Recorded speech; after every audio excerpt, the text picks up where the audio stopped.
Good evening, Ma'am Aita. Good evening. Malaking party pala to, no? Anong okasyon meron? Ay, sa totoo lang, ma'am, wala rin po kaming clue, kaya hindi rin po namin kayo masasagot.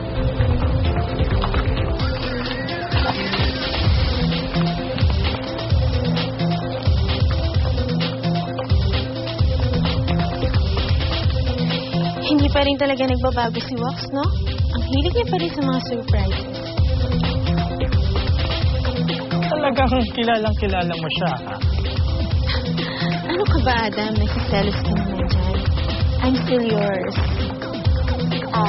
Ma'am, siya na ho ba yung bago mong boyfriend? Yeah, siya si Adam. Hello.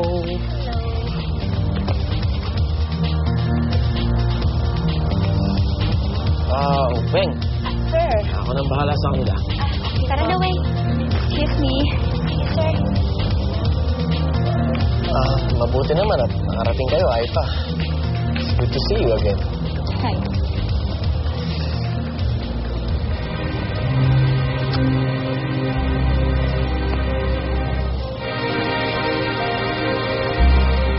Kumusta yung paghahanap mo sa anak mo?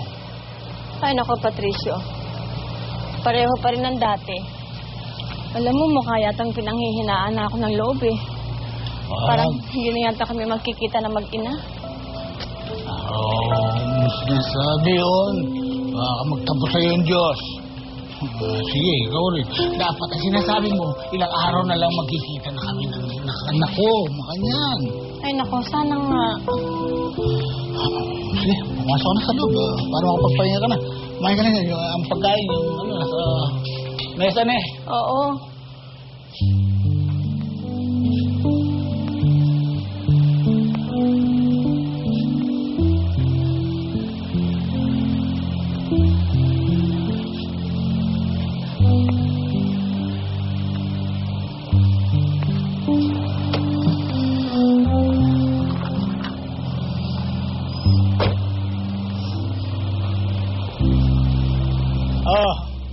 Si Armig.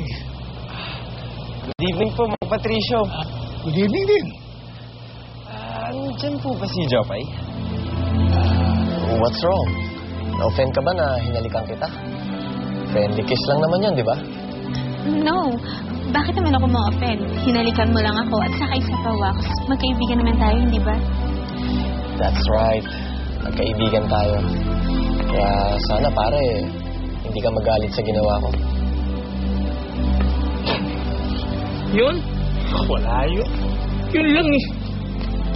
Pare, confident naman ako kay Alba. At saka alam ko naman na ako na lang ang mahal niya. So, Joaquin, anong okasyon bang meron?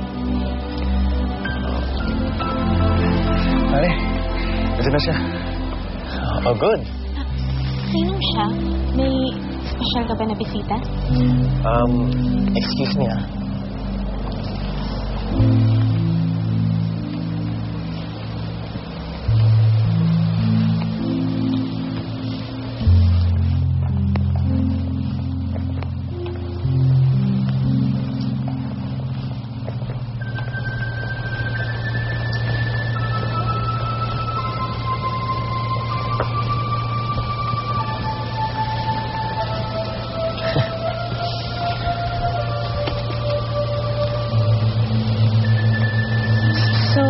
Sino yung kasama mo?